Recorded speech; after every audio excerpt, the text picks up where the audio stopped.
Ahora sí, seguimos con la grabación. Vamos a ver los diferentes tipos de comprobante que tenemos en la contabilidad. ¿Sí?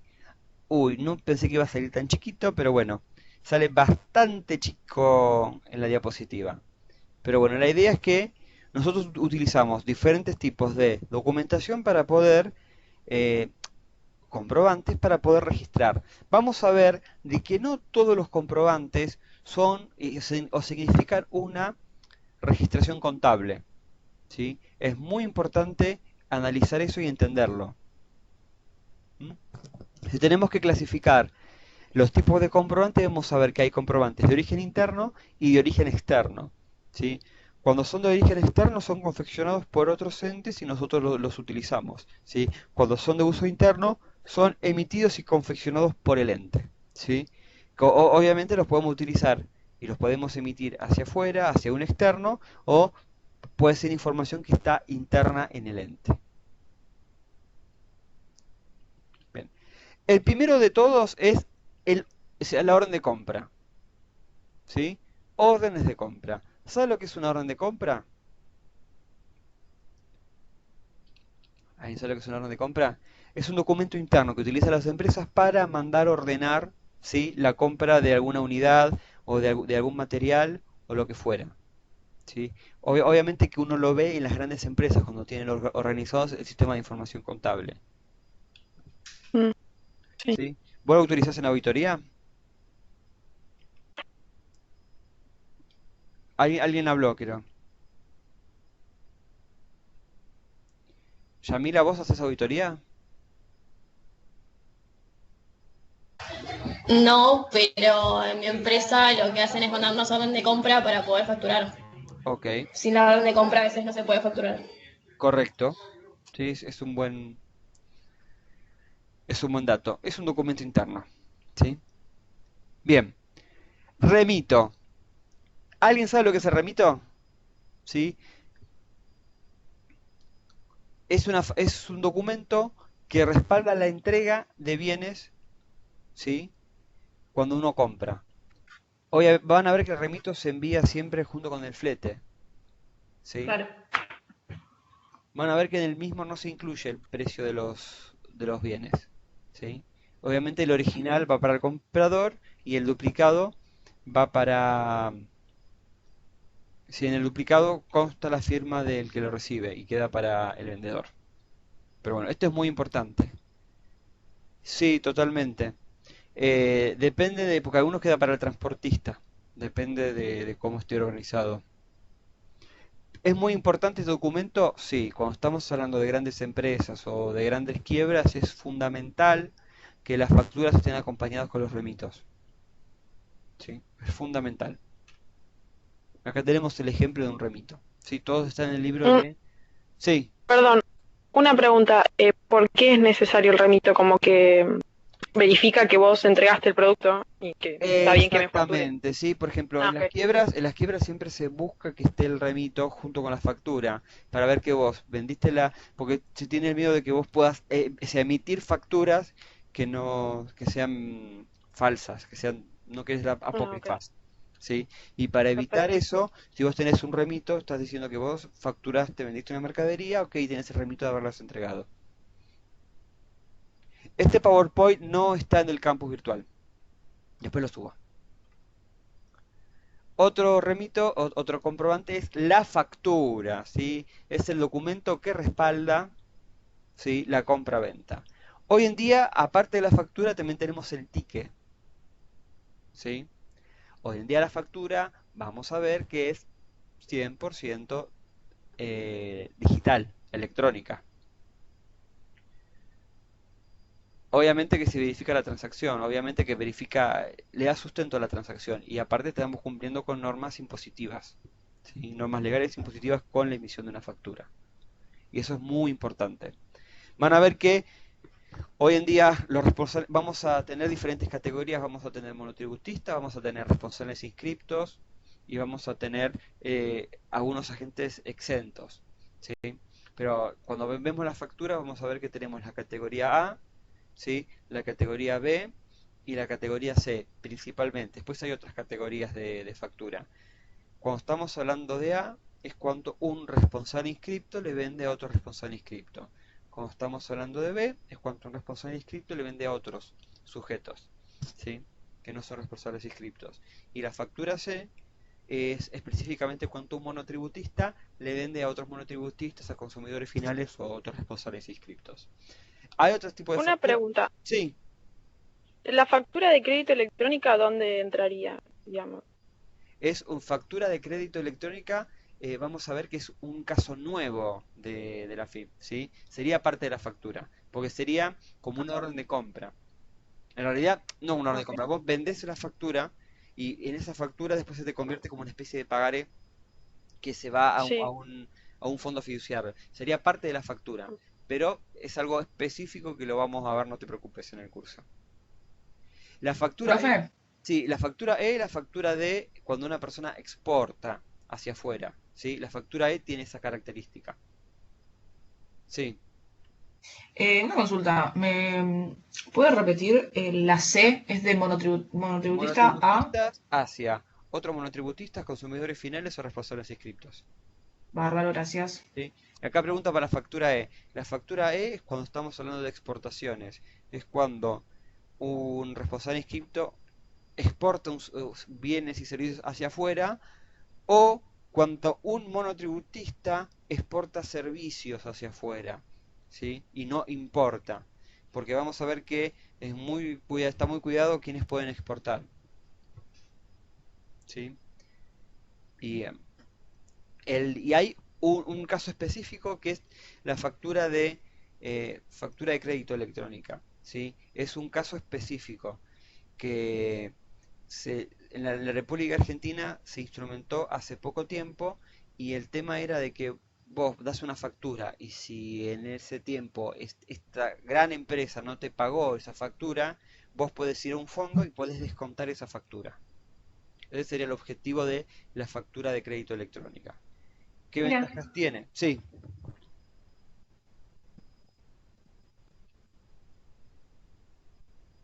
la factura de crédito electrónica se fue variando desde su instrumentación un montón y también no está pensado para todos los tipos de responsables. Si no tienes que estar categorizado por la AFIP para poder ejercer, primer punto. Y segundo punto, empezaron para las automotrices. ¿Sí? Obviamente para grandes contribuyentes, y empezaron específicamente para las automotrices y las compañías autopartistas. ¿Sí?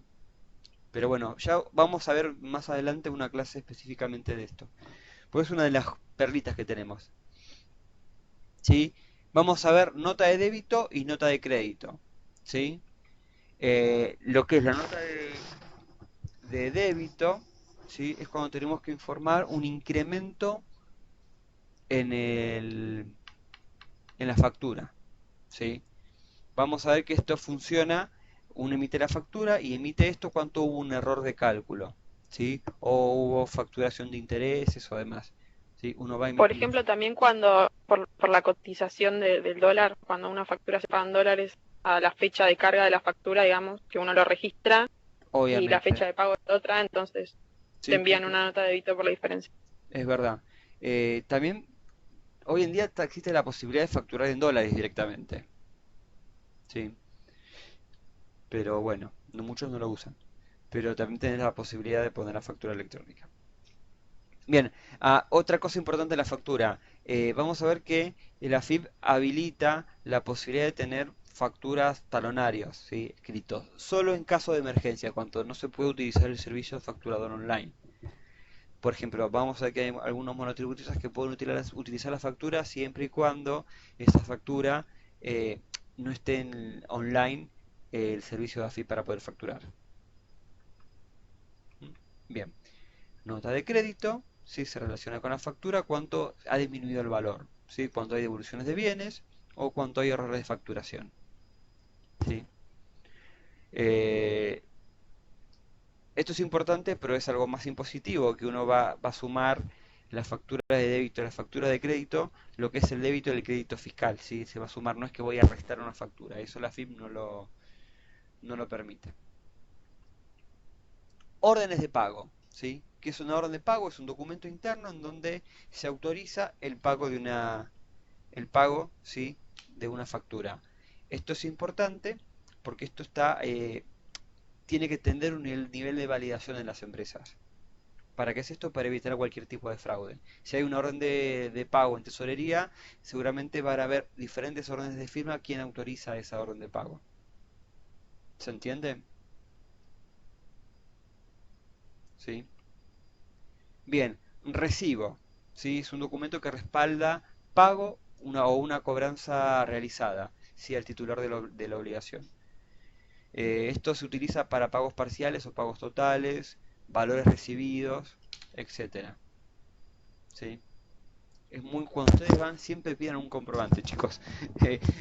Si uno, de esta clase lo que tiene que llevarse como aprendizaje es que siempre uno tiene que llevar alguna documentación respaldatoria. ¿Sí? Es lo único que podemos utilizar para poder reclamar.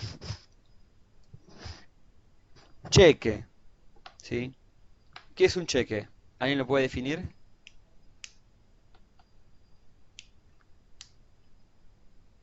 ¿No?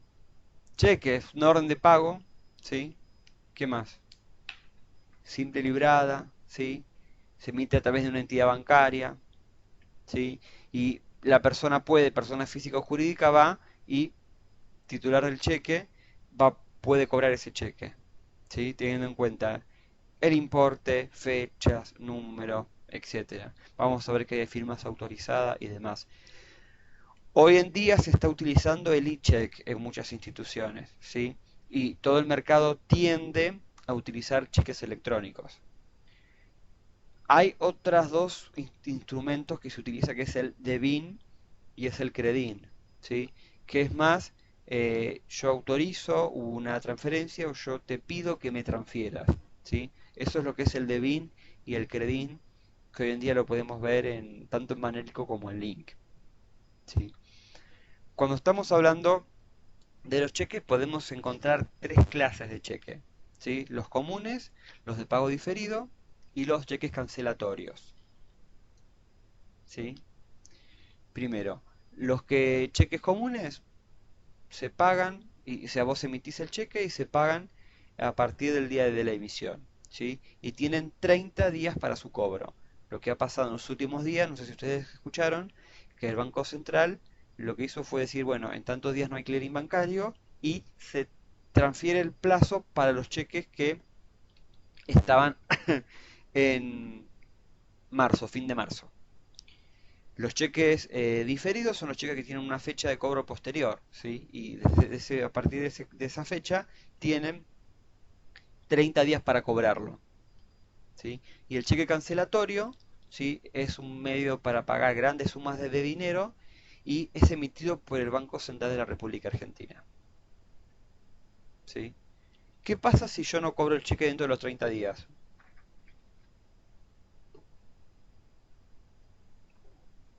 ¿Qué pasa? Se vence el cheque. Se vence el cheque. ¿Y qué? ¿Lo puedo cobrar?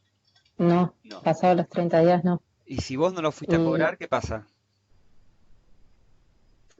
sí, ahí estaba leyendo, salvo que lo salves, pero tenés que ver la Una fecha de emisión y reposición. la fecha de pago. Muy bien, te tienen que dar Tipo, otro cheque.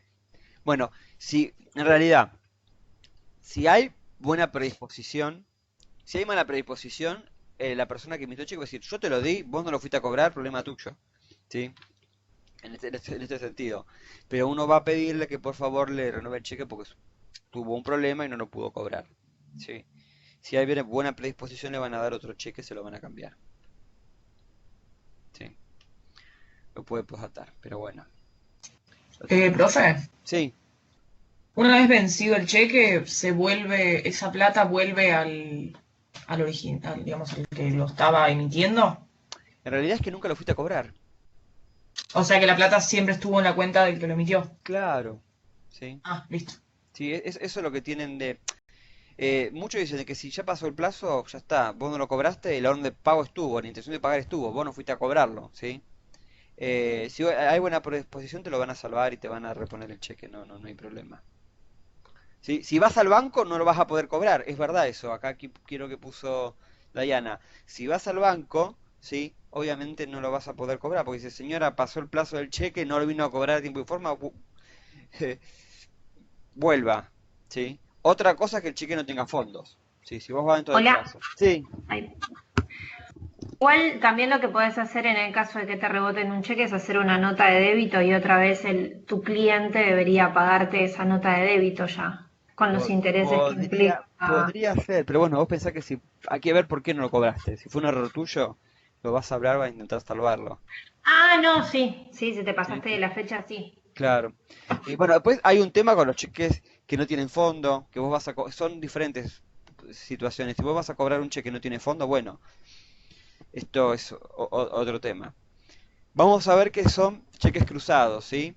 Son las que tienen las dos linitas rectas, ¿sí? Diagonal al frente.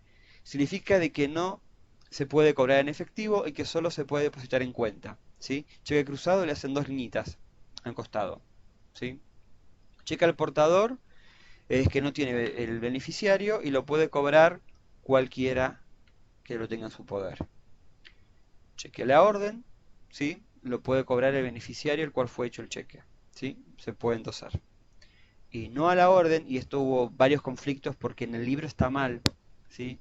El concepto está erróneo, el concepto que está en el libro. ¿Sí? Es un cheque que no se puede endosar y tiene que ser cobrado por quien fue extendido, ¿sí? Eso presten atención en el cheque no a la orden, porque creo que en el libro dice, eh, creo que no se puede cobrar por ventanilla, una cosa media rara dice, pero la definición correcta es esta, es un cheque que no se puede endosar, sí, que debe ser cobrado por quien fue extendido, sí. ¿Cuántos endosos puede haber? Yo me acuerdo cuando yo cursé hice esa pregunta, me dijeron la cantidad de lo que te alcance la firma, si no le agregan una hoja y pueden seguir firmando. Pero en realidad, eh, me acuerdo que a mí me habían dicho esa definición, ¿sí? Eso tenemos que leer la ley de título de cambio. Creo que más de tres se Profe, puede. Creo que más de tres se puede, ¿eh? Sí, entonces la diferencia entre el cheque a la orden y no a la orden es que uno se puede endosar y el otro no. claro, Pero los dos tienen que ser cobrados por el beneficiario. claro. Listo. Sí. Bien, dame un segundo. Mira, lo que yo encontré, la resolución del BSRA, ¿sí? Por eso uno tiene que siempre preguntarle a los bancos cuáles son las normativas vigentes, ¿sí? Lo que yo encontré en el BSRA es esto, ¿sí? Cheques comunes se pueden hacer hasta una sola vez, los pagos inferiores hasta dos. Es lo que yo encontré, ¿sí? En el BSRA en el día de la fecha, pero ustedes tienen que preguntar a las entidades bancarias para no... Digo, cuando yo fui estudiante me decían, le agregás una hoja y seguís endosando gente. Eran otras épocas de la Argentina, obviamente, no estamos hablando ahora. ¿Sí? Bien. Eh, es lo que yo encontré, ¿sí?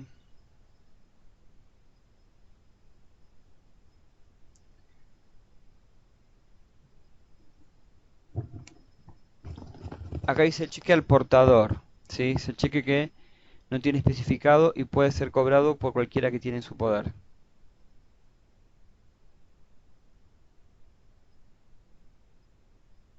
Mm, bien. Seguimos. Pagaré.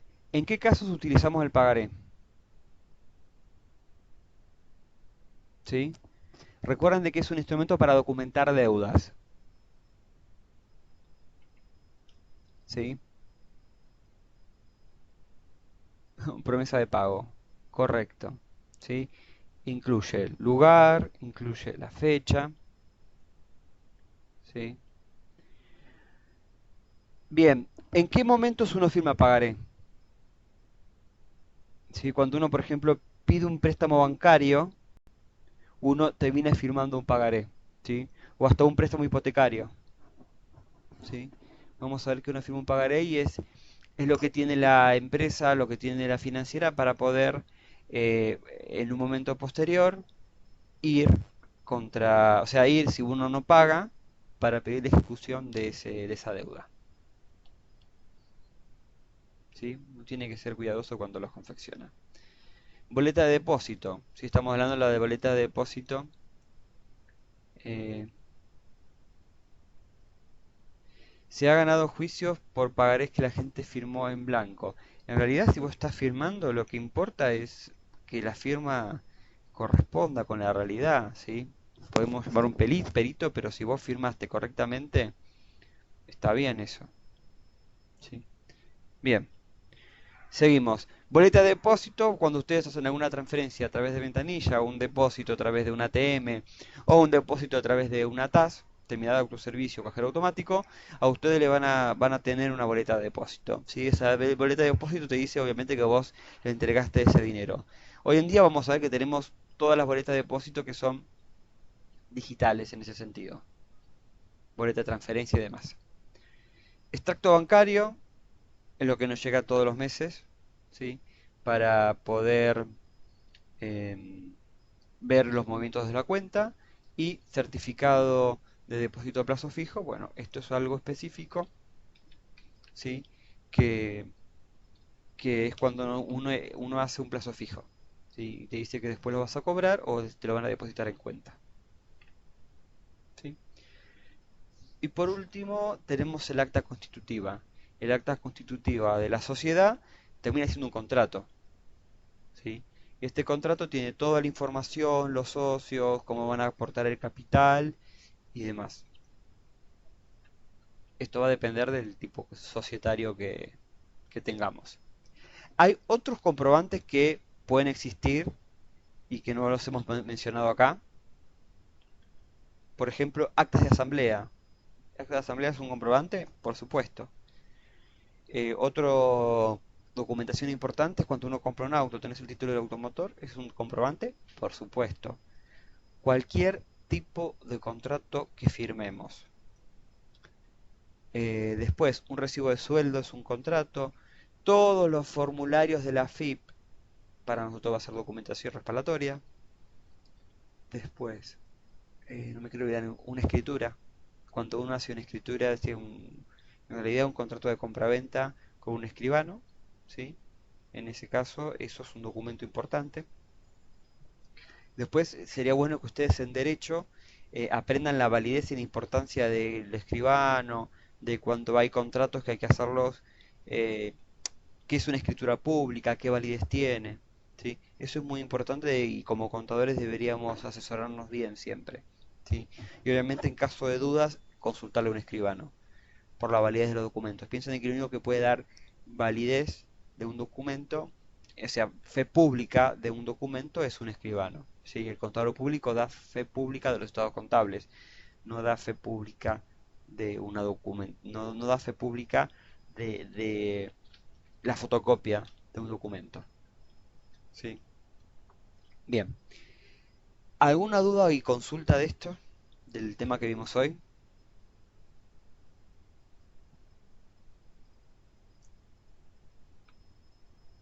Hola, ¿están ahí?